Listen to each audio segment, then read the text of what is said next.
Perhaps one of the most iconic homes in all of Pasco is, of course, the Moore Mansion. But how did it get there and what is it today? Moore Mansion was built in 1908 for Mr. James Moore, or more specifically for his wife Eugenia, who was suffering from tuberculosis. Medical wisdom at the time dictated that Eugenia should have a warmer climate, and what do you know, Pasco, Washington had the ideal one.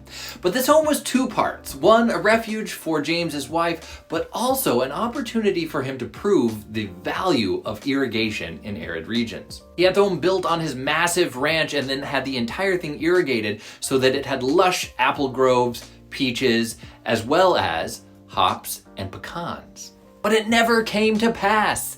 Eugenia died and James never moved into the home. He sold it to actually Thomas Carsten of the Carsten meatpacking fame.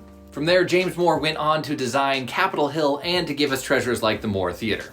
The Moore Mansion remained in Pasco, however, but not on the Moore Ranch. Thomas Carsten had it moved closer to the Columbia River, and there it served as a private residence until it was converted into a nursing home in 1955. It became very dilapidated and run down in the 1970s, and there was even a commune of hippies kind of squatting in there. Community effort to put it back on the map nominated it for historic preservation, and hey presto, it got a new lease on life. After being super run down, it opened in 1989 as a restaurant and continued operation until 1995.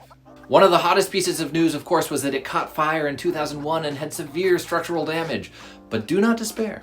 A couple named Brad and Deborah purchased the historic home and turned it into an event space and wedding venue, thus ensuring the legacy of the Moore Mansion in Pasco today.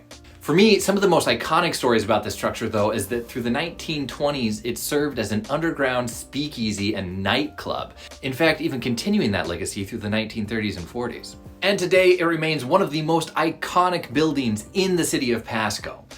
Have you been inside?